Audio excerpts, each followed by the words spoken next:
Hey, what's going on, my friends? It's Dave Sharpe. Welcome to Wake Up Legendary. And you guessed it, we've done it again. You've done it again. We have yet another amazing guest this morning, stay-at-home mom who's building a booming online business while balancing busy family. Who can relate to that? At least the balancing busy family part, busy life. I mean, even if you don't have family, sometimes your dogs can keep you busy. Balance is just something that we're all striving for that seems to be somewhat of an elusive monster that we can never really tame.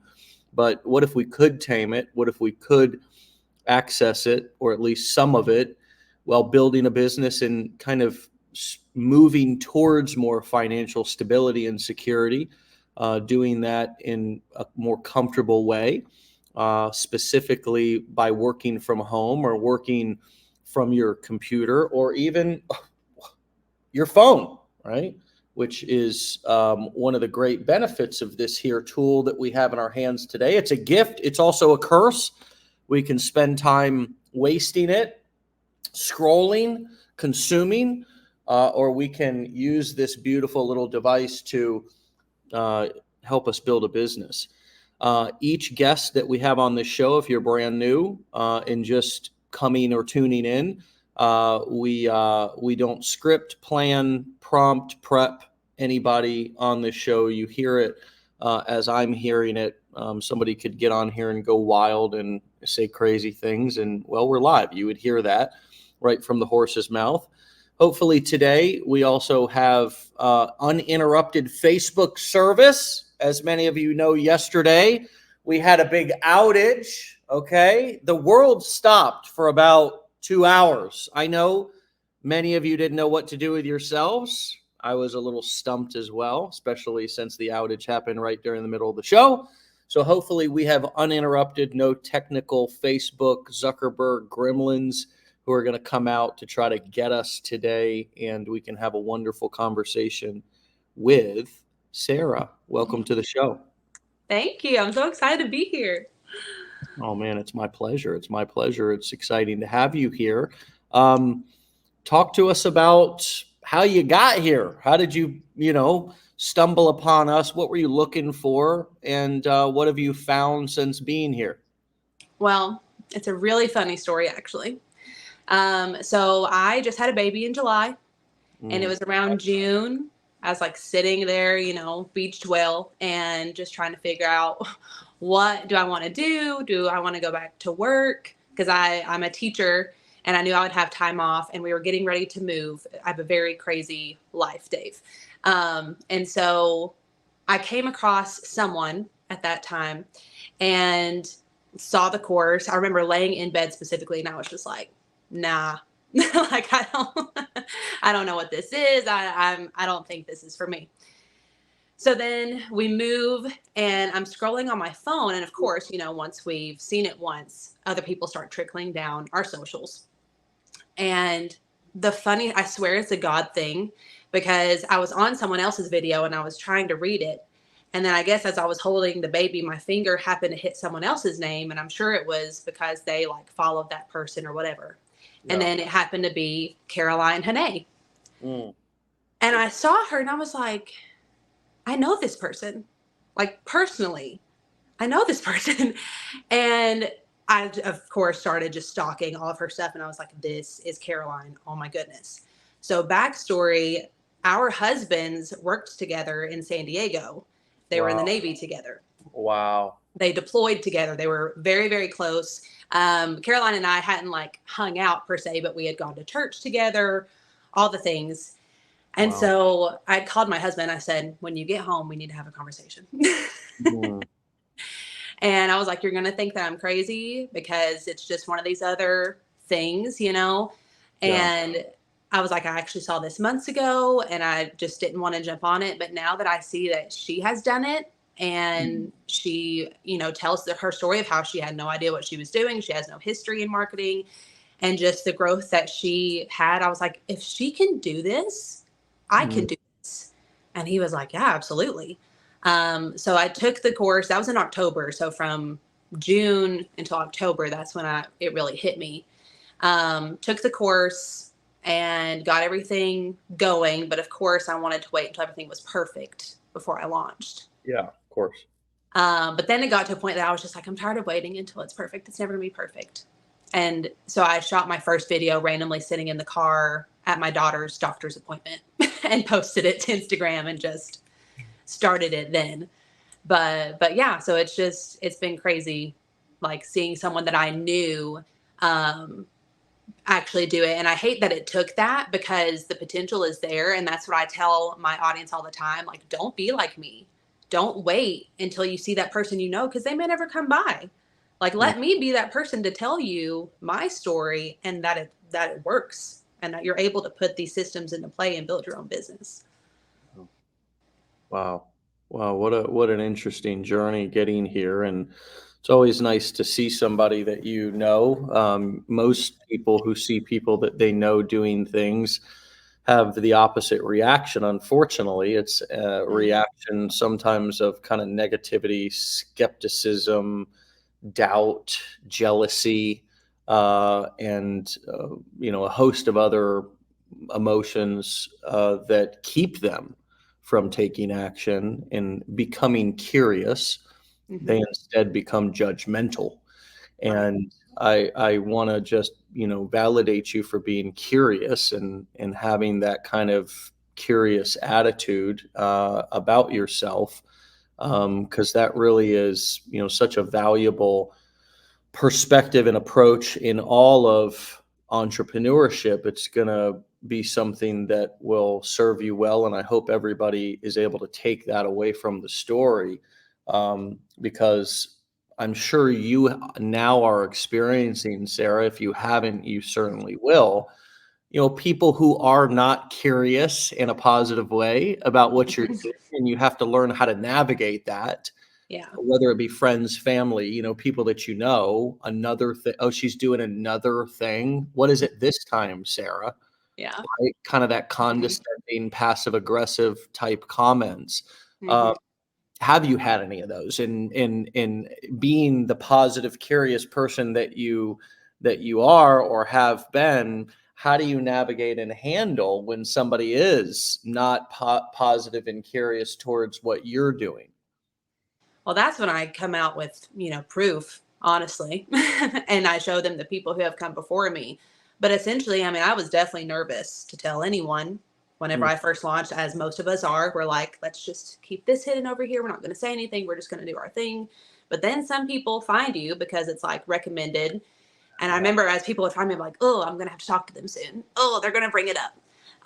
And of course, I was most nervous about my parents, because just being like the older generation and all of the new age internet ways to make money from home, it is hard to believe. And it's hard to believe that you can escape that 9 to 5 and reach retirement. But I was so excited, because when I did slowly bring it up to my mom and then my dad, I mean, I look up to my dad so much because he really guides me financially. I was most nervous for him to know, but he was so supportive and trying to give me ideas of what I could do, and different like legal things he wants me to make sure that I'm staying on top of, to ensure I don't run into anything. But I've had a few, like, people who've commented on my stuff. So, depending on the comment, then I might choose to address it like in a video, because they'll use like the different terms to describe what legendary might be. And I'm like, actually, it's not. And so then I just provide them the information of what it really is. And so I feel like they can't really argue with that. Yeah. So talk to us a little bit about why this is different from something or things that you've tried in the past. How is your approach different? How is the landscape, the internet technology different? How is this business model different? Is your mindset different? Just contrast this with times where you've got ready to do something past, whether it was another entrepreneurial venture or network marketing. I think you wrote that in your questionnaire. Right. What's different about this for you? So in the past, I mean, like I said, I don't know if I gave all the details, but whenever my husband and I got married, I wasn't finished with college yet with my bachelor's degree. And we got married, moved the next day to San Diego. So everything just sort of changed. I had to figure out how to do school online, which at that time, it wasn't easy to switch from residential to online and try to figure everything out. I had always dreamt of being a cosmetologist. That was my first dream, but being from one of the poorest counties in Tennessee, you weren't going to make a lot of money doing cosmetology. So I waited till we were in San Diego to do that. But even whenever I went and became a cosmetologist, I only got to really work in the salon for a year. And my husband deployed, and I didn't want to be there by myself. So I came home to Tennessee, spent time with family, finished my bachelor's degree, because I was like, if I can just get this done, then I'll have that under my belt. Well, we knew that we were only going to be in San Diego after his deployment for 1 year. I don't need to go and try to build clientele. It takes you about 5 years to build a solid clientele when you're doing hair. So I said, well, I'll use my degree, which I have a bachelor's in communication studies with a minor in marketing. And so I have an idea of marketing. I still feel like affiliate marketing, you're learning so much, especially since it's been a while since I've been in the marketing realm.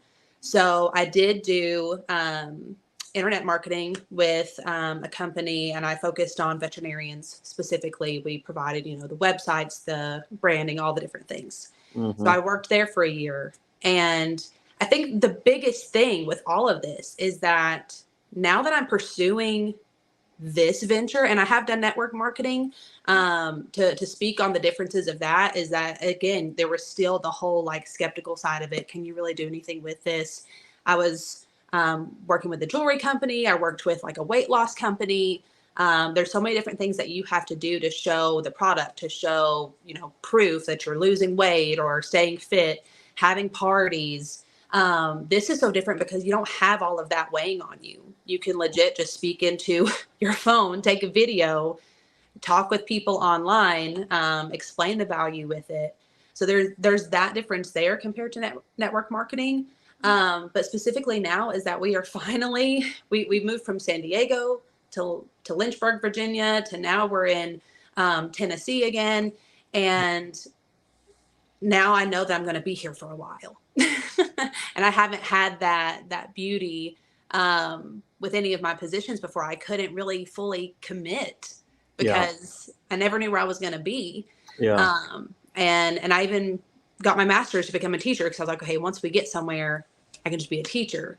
But Lord bless teachers. I mean, I love teaching. I love kids, but it is so much when you've worked in a sales position where all you're doing is sitting and talking to people all day, and you can get, really good money, to then being on your feet all day, trying to wear all the hats that a teacher wears. And you feel all of this pressure and love to be so much to these kids. And barely get paid anything. It's just so hard. And then especially as a mom, when you want to come home and be all of those things to your own kids, and you're just zonked. So while I have been home on my maternity leave, I was like, I want to see what's out there. I want to see what I can do from home, soak up these moments. And so that's the difference with this venture, is that I was like, I'm not giving up. I'm going full on, full throttle. And I'm here. So, and the good thing about this business is that if we do have to move again, it can move with me. So I don't have that stress.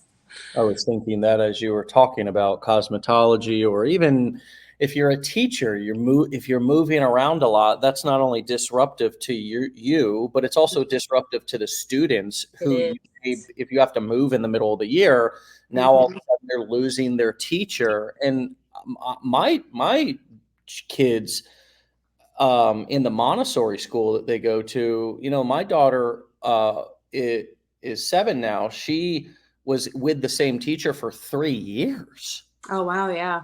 Because they put 3 to 6 year olds in the same class, and then kind of keep kids together for 3 years at a time, for many reasons. But one is that they really get a chance to get to know the teacher gets to know them and can guide them. So yes, God bless teachers. I wish we could save the world, change the world. I wish I had a magic wand I could wave to, increase their pay and get them the respect and the compensation that they deserve. I think people have been trying to do that for a long time, and still seem to struggle with that here in America anyways, and I don't get it. Yeah, But it is what it is, and it is rather did you just hear that phone ringing? I did. Oh, okay, you did. Yeah, Yeah. I didn't know if that was coming through. Um, Fascinating that I don't know how to turn that off. I'm curious. Like, people think that I'm it's technically Tech savvy. savvy. Yeah. Like, if anybody knows, honestly, if anybody knows how to like turn your FaceTime phone from off to stop ringing when you're on your computer, put it in the comments. Let me know. Like, I'm serious. Like, I know I should Google this, be resourceful, but put it on do not disturb, says Shaka. I don't even know how to do that. Like, how do you even put it on do not disturb? So, anyways, we'll come back to that. I'm sure some people will turn off my Bluetooth. Can I do that? I don't know. Shaka, you're sending me ideas here. It's like you don't really know. You're just kind of like, I need somebody who knows. Okay. On the MacBook, it's in the right-hand corner, I think. Folks, I need step-by-step training. Okay. We're always So learning. Dave, don't you have a tech crew to help you? Catherine, I'm not a guru. I don't have, this is not a highly produced show. I'm literally just sitting in my office, my gym office here. It's just me. There's no producers. There's no like, this is as kind of down to earth as it gets. There's nobody here. So no, it's just me. It's literally just me. Now, yes, we have other people in the company, but they're not here with me. So I'm relying on you. Yes, Casey, this is real life. SOS, Ryan and Drew. Yes, I need to show up to a hot seat. I need to show up to a hot seat coaching call. Ask my kid, says Adabaya, Abadiah. So, Sarah, back to you. Tell us one thing that stood out to you as you were going through the challenge or the blueprints that you are like, wow, that was a light bulb moment, or this made it all worth it for me, or putting these pieces together for me really was a kind of defining moment for you in terms of getting clarity or direction, or just feeling like you had things set up, or something clicked for you. Obviously, we don't have enough time to go through everything, and plus people can go through the course themselves. But what was something that stood out to you specifically that was like a light bulb moment? I think there's the connection of the whole business model, the analogy that you give with it, and then putting everything into place. Because I think even when I talk to people now, when they reach out to me, and they're like, I've heard of it, but it's really confusing. I don't really understand it. And, when you're Googling it all, you're hearing from so many different people of what works, what doesn't work, how to do the steps. And what I loved about the course is that it was a one-stop shop.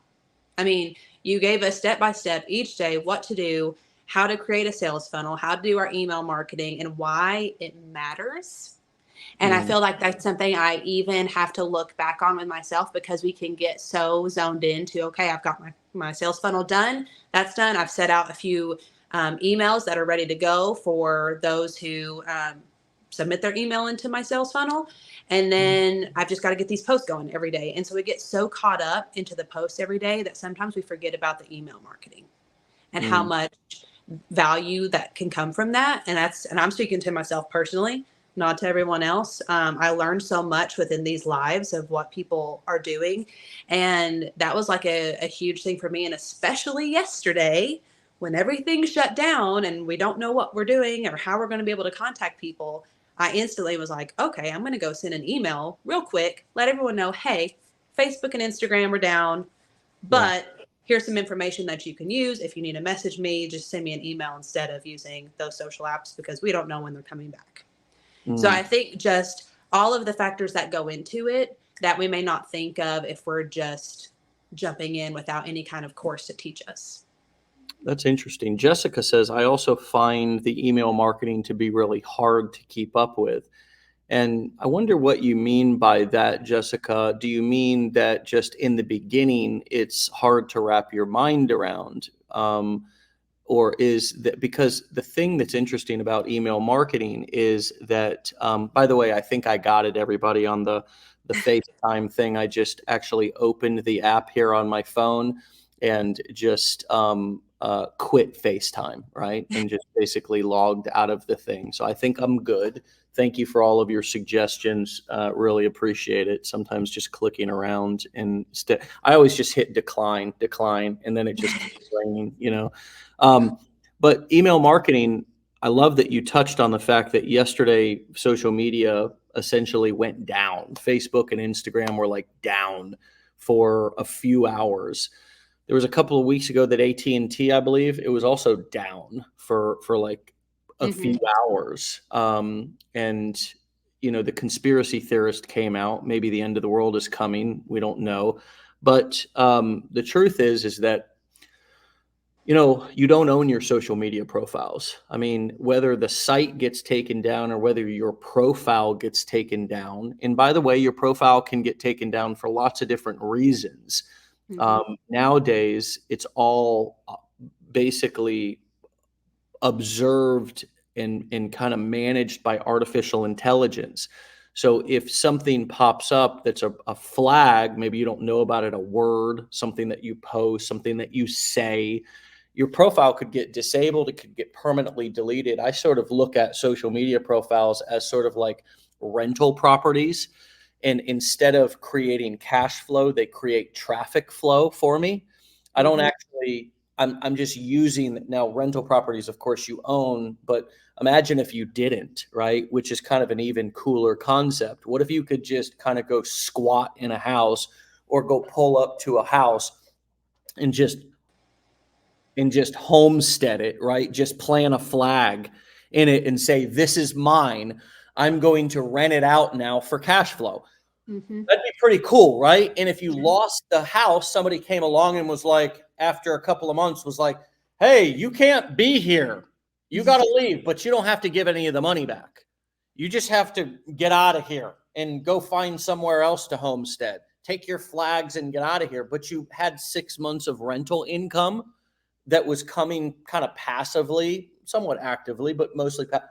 Well, the same thing is kind of true. It's a good analogy for social media profiles and accounts because you don't really own them, but you can use them to kind of post content on and create traffic, which is the lifeblood of all internet businesses.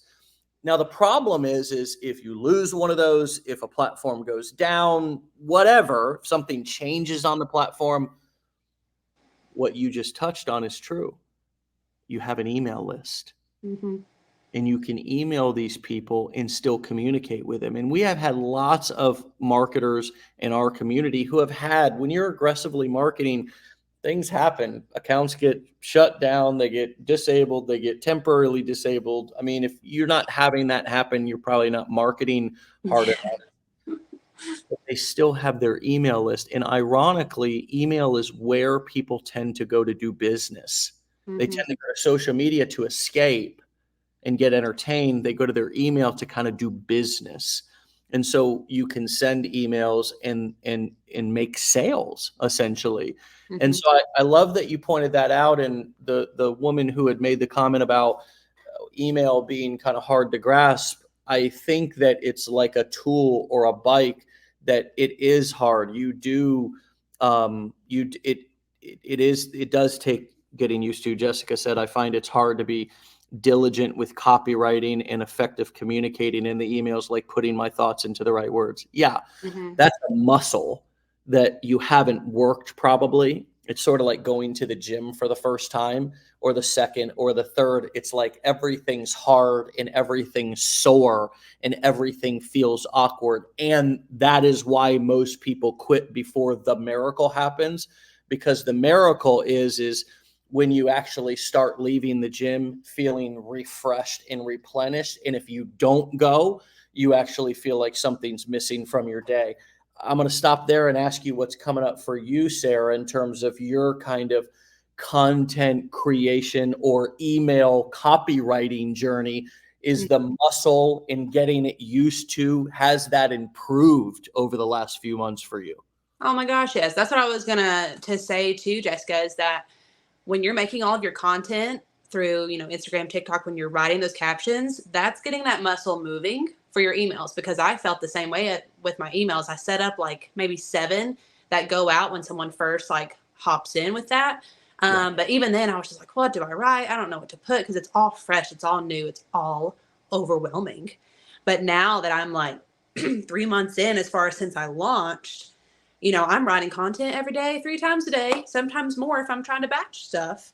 And so whenever I wrote that email, I mean, it just felt like, at some point you're just talking to a friend. So you don't have to put too much thought into it, other than, making sure you do have those keywords and just making sure you're getting your point across, because that's all people want anyway, is a friendship rather than a salesman.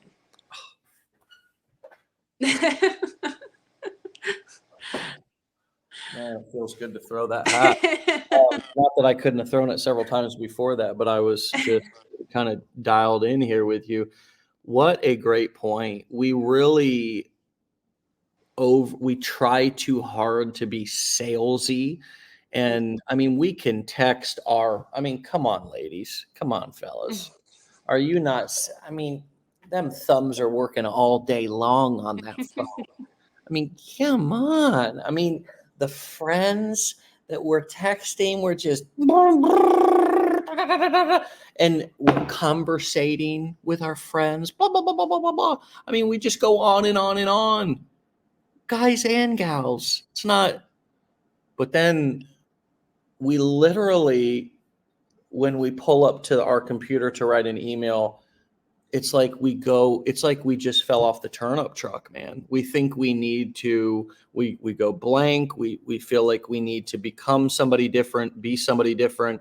When the point that you make about just writing and communicating to somebody like a friend, copywriting is unique because you almost want to use, as a teacher, you'll think this is funny, but I'm sure you're picking up on it.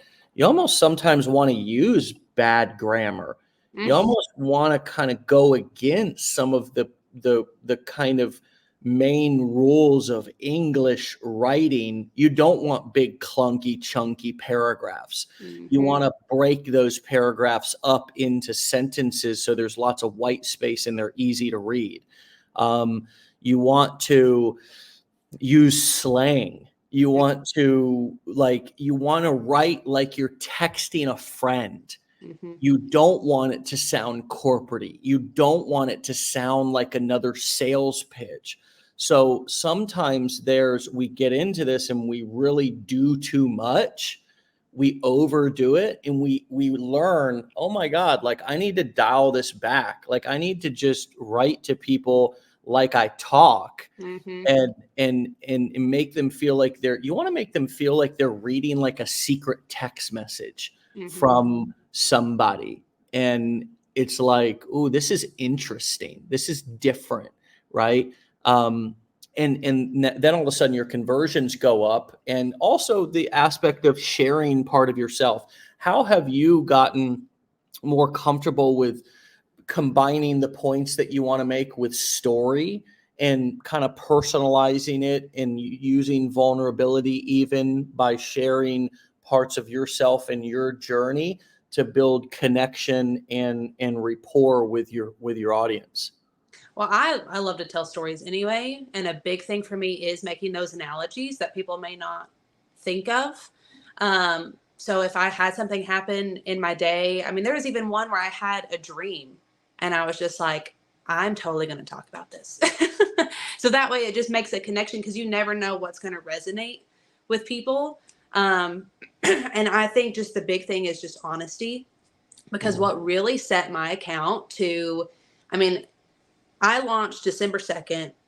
The week of January 17th, one of my videos went viral.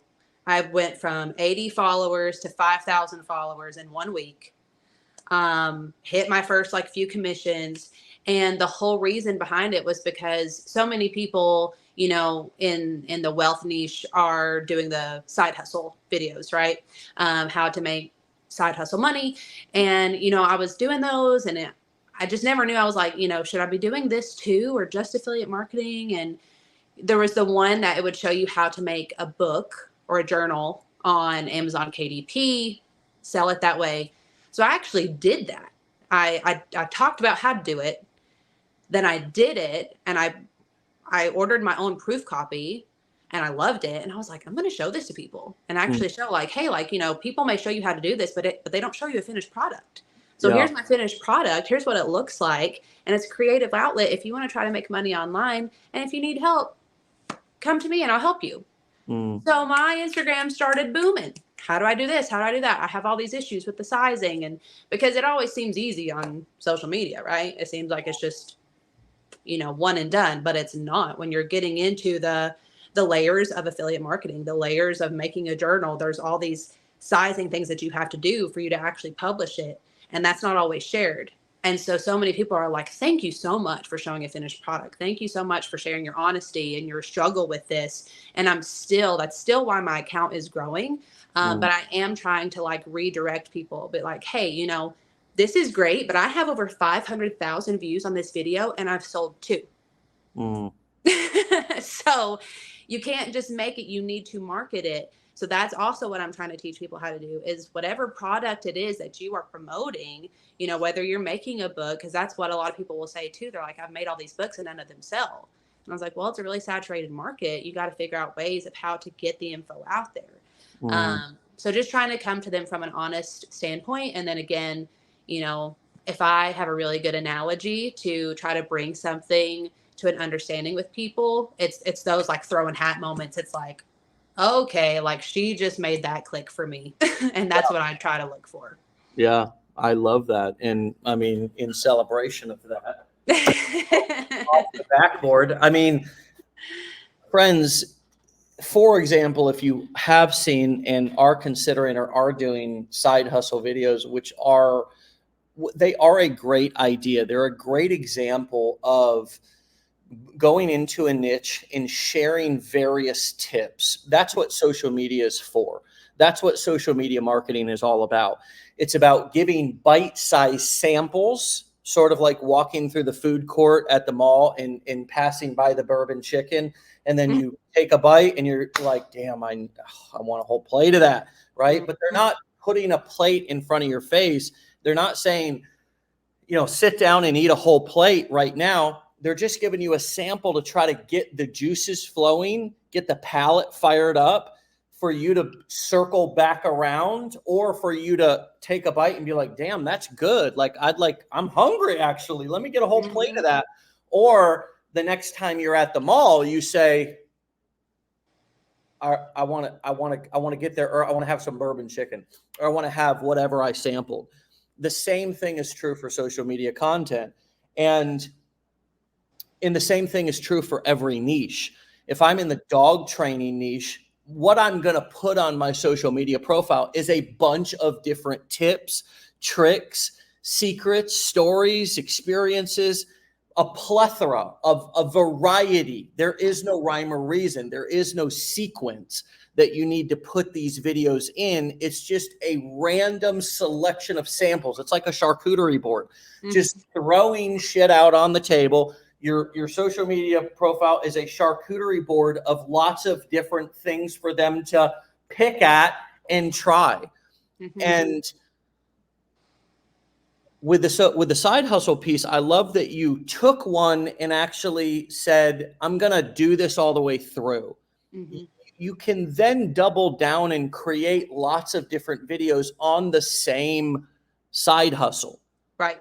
You don't even have to be following through with that side hustle and making that your main thing, but by still giving people those options. For example, if you were the charcuterie board seller, you might lay the charcuterie board out and say, look, I want you to try everything. My personal favorite happens to be the salami with this specific cheese with these chocolates after to wash it all down. But it's kind of like all good, and you should try it and see kind of what resonates with you. But again, if you're asking me what my favorite thing on the board is, it's this, right? And that might be true also if I go back to the dog training niche. I just want people to see how this is transferable. There's probably lots of different philosophies or approaches to training dogs, right? It's not just one size fits all. I've heard people speak in German. I've heard people there's different cultural things. There's different approaches. There's different philosophies. It's valuable to expose people to those different ideas and still have, this is what I use. Right. Because they're going to trust you at the end of the day. Yeah. They're following you for a reason. And they trust you more by providing options. If you're only ever talking about one thing, then people are not dumb. They know there's other options there, and they feel curious to find out what those options are. Does that resonate with you? And is that sort of how you're approaching your content marketing as well? Yeah, because I struggled with the side hustle stuff at the beginning, trying to do all that research and find it, because I'm still just trying to learn affiliate marketing, right? Yeah. So then I'm just like, what do I find? What do I do? What do I share? And then, I just found that it wasn't as successful for me, because I did feel like it was confusing people. So then if I do share anything now, just like you said, I redirect them. It's like, okay, there's all these things that you can do, but my favorite is this: affiliate marketing, making your own digital products, pretty much starting your own online business to where you are in control of what you're doing. Because even still working from home, there's different facets of that, where you're like working for a company or whatever. So yeah, that's my aspect of it, is just, talking more about like how you can be your own boss at the end of the day. So we have even balancing busy life in the title of this episode. I talked about that at the beginning. So give us a brief nutshell synopsis of how you are balancing this within your busy life. Well, I will say, just like I tell everyone in my content, is that this is not easy. You can't just jump on this and think that you're just going to make money the next day, because you're not.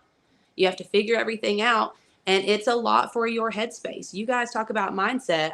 Hello, Fuzzy. Yes, you have to figure out your mindset. You have to stay positive. You have to compartmentalize, the areas, because there are times where when you are an entrepreneur and you are just loving it and you're loving what you're doing, you're always thinking about it. And as a mom and as a woman, I've learned so much through therapy, through conversations with people, is that our minds are always going as women. I can't speak for men. Your mind might always be going, Dave. But I'm at home with my kids, and so I might be trying to work on something, and then he's crying, so I have to go to him, so I have to stop. Yeah. And then I try to pick it back up. So some things might not be at the time that I want to do it. And so it's really just blocking out that time working with your spouse, if you're married, or, if you're not married, you're a single parent, maybe working with like in-laws, to just find that time, because this is doable, but you have to do it in a healthy way, or else you're going to get burnout. And I'll be honest, like I face those moments sometimes of trying to balance it all, because we also just moved to our new house in August. And we're like 8 months in now, and there's still boxes that I haven't unboxed, because 2 months after we moved, I hit the ground running with this business. So it is a lot. So just making sure that you are taking care of your mental health, and blocking out certain times. If something's not working and you are struggling, I literally had this conversation with my husband last night. We're trying to figure out a good schedule, because he is pretty much working like 3 jobs in one right now. Wow. So it's, I even have those moments where I'm not a single mom. I have a very supportive husband, and he's doing everything to bring home the bacon consistently. And I'm trying to like still provide that as well. So there's many nights that like he's not there, and I'm having to just do all the mom things, but also run a business, but also feel present with my kids. So one of the main things I talk about in my content is that whether you are working a job as a mom, and you come home to your kids in the evening, or you're working at home as a mom. Neither one of them are easy. You're still going to have to carve out that time to be present with your kids, because I feel like you can feel more guilt sometimes when you're at home because you're trying to work and they don't understand it. Yeah. So, don't picture this life as if it's going to be hunky dory and you just get to be home and play with your kids all day and make money, because that's not the reality. So just making sure that you're aware and carving out that time so that way you have the best of both worlds. And that's my thing, is that, both are hard, but I'd rather try to do a post and be able to sit next to my kids while they're playing blocks in a puzzle as I'm doing it. Whereas if I were in an office all day, I wouldn't have the opportunity to still at least sit with them and be with them in those moments. Yeah. Love that. Darlene says this talk is golden because not getting lost in motherhood, wifehood, and entrepreneurship is a great topic. Work has to be done. Mm-hmm. Yeah, there's always something to do. I love when you said, and if there's not, as you said, I've been around enough women, mothers to know that, yeah, you are always thinking about what needs to be done, sometimes overthinking. That's okay. That's part of the nature. Mm-hmm. Us guys tend to sometimes underthink some things. Some of us are overanalyzers, but I would certainly say women more so, in my experience. They're nurturing. They want to make sure people are taken care of. The kids are taken care of. That's in their nature. It's in your They're nature. over functioning for other people, which is Right. exhausting for them too. Absolutely. A caretaking, right? Like taking care of others. One kind of just little phrase came up for me as you were talking about hard. And the phrase is choose your hard. Mm-hmm. Choose your hard. Everything's going to be hard. Yep. Poverty's hard. Working for people are hard. Working by yourself or for yourself is hard. Mm-hmm. Having kids is hard. Not having kids can be hard too if you want it. I mean, and that may not be a choice. That's probably not a good example. But when it comes to just your business, your career path, how you're going to make your money, you have to choose your hard, because they're both, and some might be harder at the beginning. It's ironic because with entrepreneurship, it's delayed gratification in a lot of time.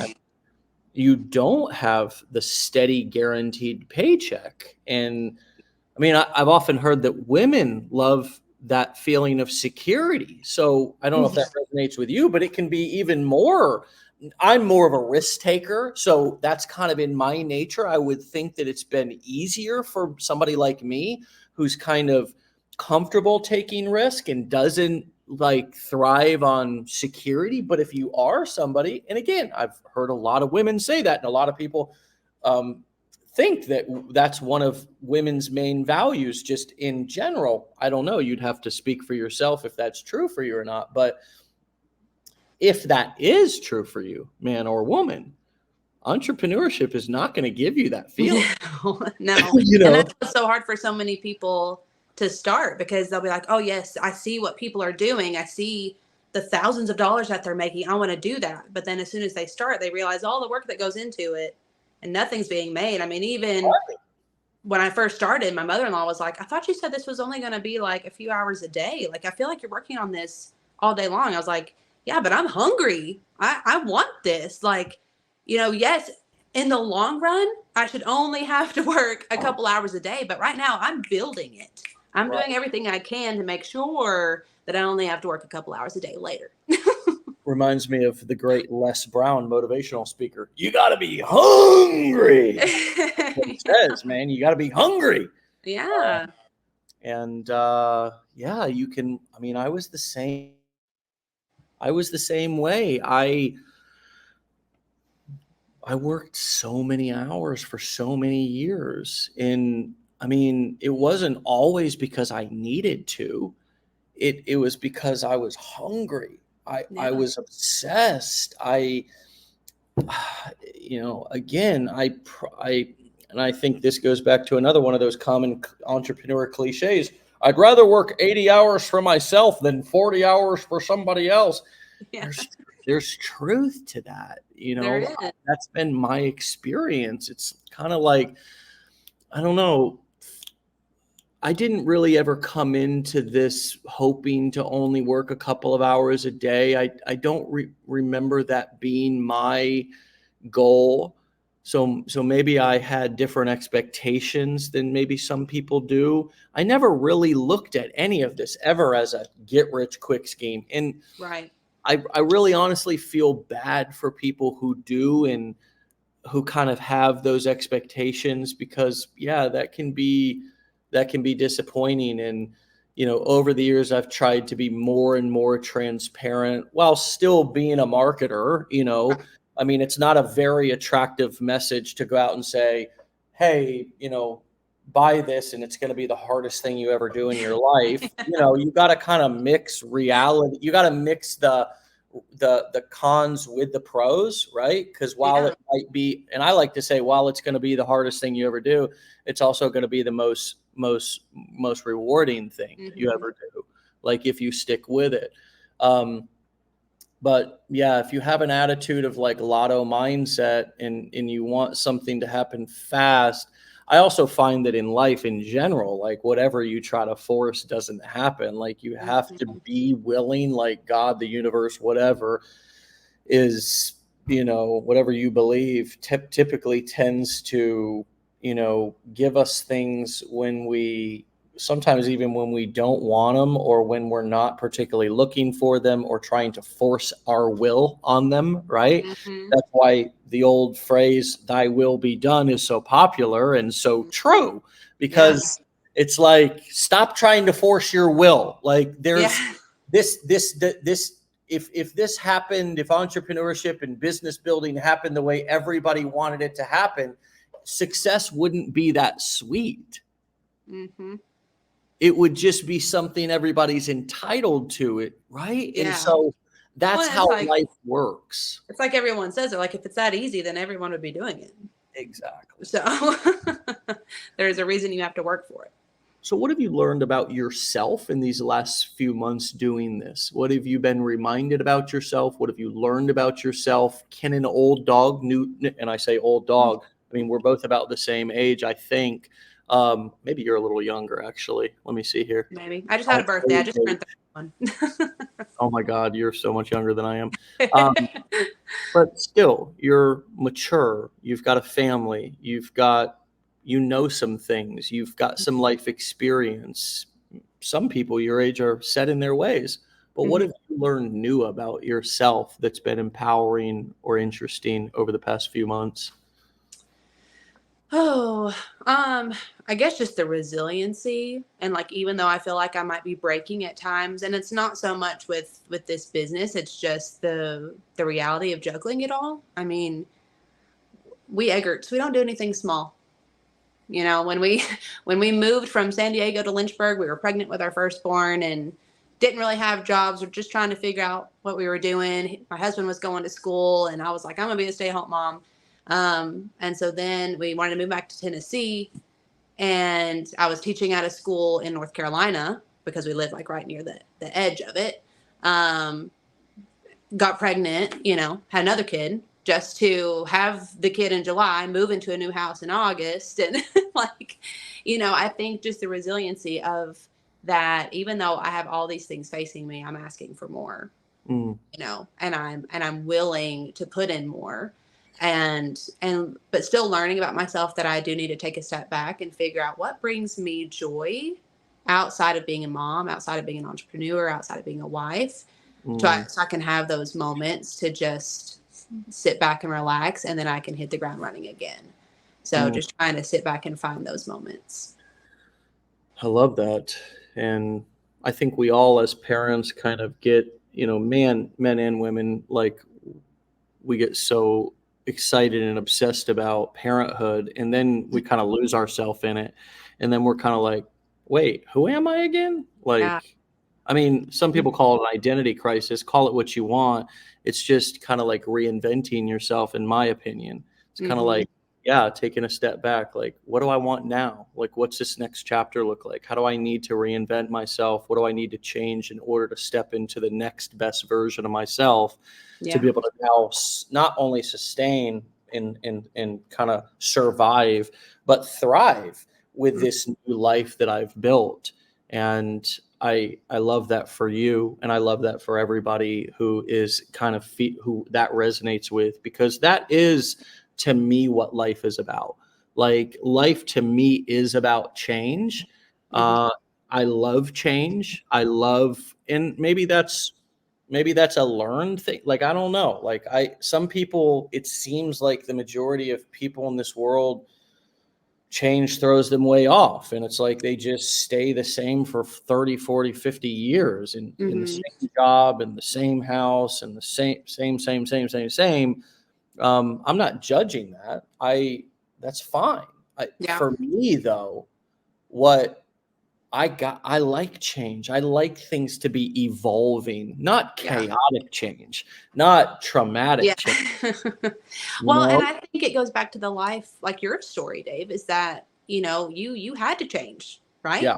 To get the That life was that chaotic change at the beginning. Well, but I think because of that, you've learned that what change can bring you. And I will say that, like, change is hard for my parents because they are the ones who have lived in the same town. They've had the same jobs. And so when all of a sudden going to marry my, high school sweetheart and I'm going to move to San Diego, that was like, whoa, what are you doing? You don't leave this place. And so moving to San Diego was a huge change for me. Culture shock, all the things, trying to figure out who we were as a married couple, what I was going to do with my life. And it's just been changed since then. So yeah, it's not as big of a deal to me as it is to, my parents, where it's as hard for them. Like, there's things I can do much easier than they can just because I've lived a different life. So I do think it just depends on the life that you've had that's prepared you and helped you be able to change and try new things. Yeah. Well, thank you for that. And I find that to be very true. That fits for sure. We've got a couple of people relating as well. And thank you all for the amazing comments. We're going to wrap this up here in a moment. Thank you for all the kind, supportive comments for Sarah. She's a rock star, of course. And it's wonderful that you all are supporting and validating and affirming her. Bree says, I need change as well. If you can't grow if you aren't evolving. Doing the same thing every day is crazy. Interesting perspective. Alexandra says, I'm someone that change scares me, but that's part of working on my mindset, because I understand that people need change in order to grow and do better. Tiffany, change is hard, but it is good. Anna says a person can change his future by merely changing his attitude. Zafra says, Sarah, what's your skincare routine? Thank you. Any tips for Zafra? Gosh, I don't have anything that's really crazy. Sunscreen? Do you wear I've heard that's like the skincare tip of like all tips is like wear sunscreen all the time. No, I wish I had better information to share with you. There's definitely days that I don't like wash my face every day. Wow. I should. And there's makeup on, clearly, good lighting. It all helps. But like underneath, you would see, I'm sure you can see it in some of my content videos. I have like hyperpigmentation from my pregnancies. So, I mean, I will share what I use, but I don't feel like it's a game changer per se. Well, Melissa says, thank you for your service. As a military family, you relocate constantly. And on behalf of all of everybody here, thank you for your service, your entire family. It's not just your husband. It is you, your children as well, who are making sacrifices in order to serve and protect. And we appreciate that deeply. Thank you. You're so welcome. Yeah. Well, my friend, it has been fun. It has been interesting. It's been inspiring. This has been a wonderful conversation, extremely valuable. It's been called a masterclass by some people in the comments here. And again, we appreciate all those wonderful comments. Hopefully you get a chance to go back and review a few of them as well, Sarah, and kind of soak some of that in and realize how valuable you've been and, how much people have got from this. And hopefully that continues to build your confidence and know that, you have a lot to offer. And we certainly appreciate it. I'd love to have you back on the show in the near future for a follow-up episode. Absolutely. This was fun. Awesome. And with that being said, my best to, what's your husband's name? Chris. Chris, my best to you and Chris and your children. Stay safe. And thank you again. And stay legendary, my friend. Will do. Let's do it. All right. Talk to you later, Sarah. All right. Bye. All right, my friends. You can find Sarah over on Instagram at One Ready Mama. Okay. Spelled exactly how it sounds. No dashes or underscores. One.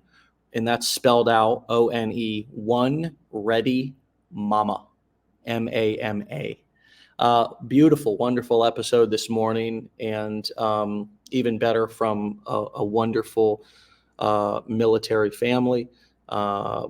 Again, thank you, Melissa, for reminding us of that and sending your thanks and allowing me to also give my thanks. Thank you all for, Bill says it right here, the hardest job in the military is the military spouse. All right, my friends, what a beautiful episode this morning. Jessica, hey, how you doing? You're still here. Thanks for your comments earlier and allowing us to give you a little feedback. Yes, Tess, so true. Whole family makes sacrifices. All right, my friends, it's been great. It's been beautiful. It's been inspiring this morning. Thank you to Sarah for a wonderful episode. Great information, like really worth a review, worth a re-listen. For those of you who didn't catch the whole thing, we have all of these episodes. We put the audio of them onto all the major podcast platforms. Is all you need to do is type in Wake Up Legendary and they should pop up. We usually get the episode up same day. So if you want to review this episode or any of them, you can go out and as you're working out or walking around, maybe that would be helpful for you. Remember, you can tune in every Monday through Friday as well. Watch us, put us up on your TV. You know how you can do the little thing where you put it up on your TV. You could do that and just kind of have us on as you drink your coffee in the morning, or of course on your computer or on your phone. But you don't have to sit there and hold it. Plug some headphones in. Just listen, right? One of the reasons why we do this is because combining it with the education, it gives you the stories, the inspiration, the context of how people are applying it. It's really valuable when you combine it with the actual education. One without the other is, it's not a complete package because they complement each other so well. Okay. So I encourage you, especially if you're going through our curriculum, if you're building, if you're launching, combine that with these episodes. Listen to them. They will give you inspiration. They will give you ideas. You will be able to relate to things that people say and go, I'm not the only one. I'm not alone. I'm not alone in feeling that. I'm not alone in experiencing that. And I'm telling you, it's priceless. I'm telling you, you will feel supported and you will not feel as alone in this journey as you are sitting alone. I'm sitting alone right now. As I showed you all earlier, I'm sitting alone in my, daughter's dance studio / home office / gym. This is where I work. But when I hear, one of the reasons why I love the show after 13 years or so in this business is that I'm still talking to somebody every day who can relate to what I'm going through. Do you know how therapeutic that is? I'm not just doing this for content creation, although it's great content. I'm also doing it because it feeds my damn spirit, because it adds a therapeutic value that I'm not alone. It's really, really powerful. So my friends, hopefully you can tap into some of that value, come back, tune into the show, get some of the connection in identification that I'm talking about. And with that being said, if you want a text message, I'll put it up on the screen. Text WUL to 813-296-8553. We'll text you at 10 a.m. in the morning, give you a little link. You can tune in live and spend your mornings with us just like you did this morning. Once again, thank you to Sarah for a wonderful episode. And get out of here, my friends. We'll see you back here tomorrow for another episode. Peace.